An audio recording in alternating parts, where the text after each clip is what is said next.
The death toll from an outbreak of coronavirus in Italy has risen by 49 to 197, the Civil Protection Agency said on Friday, the largest daily increase in fatalities since the contagion was uncovered 2 weeks ago.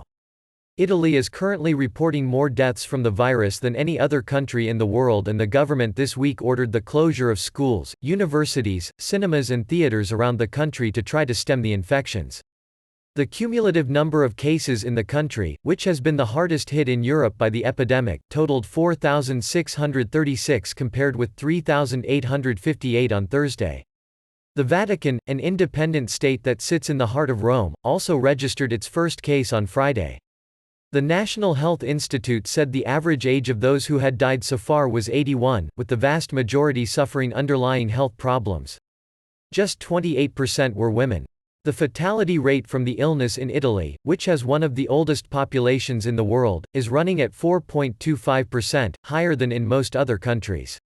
In a worrying sign for hard-pressed hospitals, the number of patients in intensive care rose more than 30% on Friday to 462.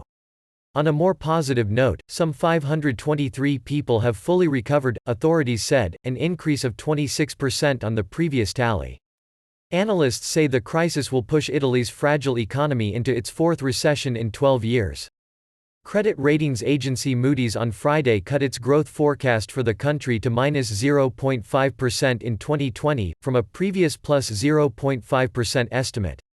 Underscoring the economic concerns, the Milan Stock Exchange fell 3.5% on Friday and is now down 17.4% since news of the first case was announced on February 21. The tourism sector, which accounts for 13% of national output, has suffered the hardest immediate hit, with visitors shunning the country out of fear of infection.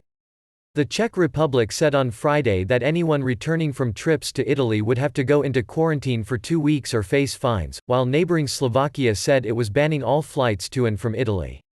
Rome has previously denounced such moves to isolate the country.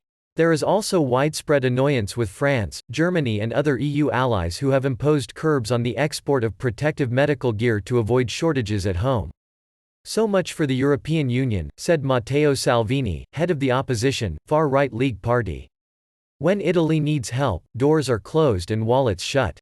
Once the health emergency is over, it will be necessary to rethink and rebuild everything, starting from Brussels. Italy's sporting world is also facing unprecedented turmoil.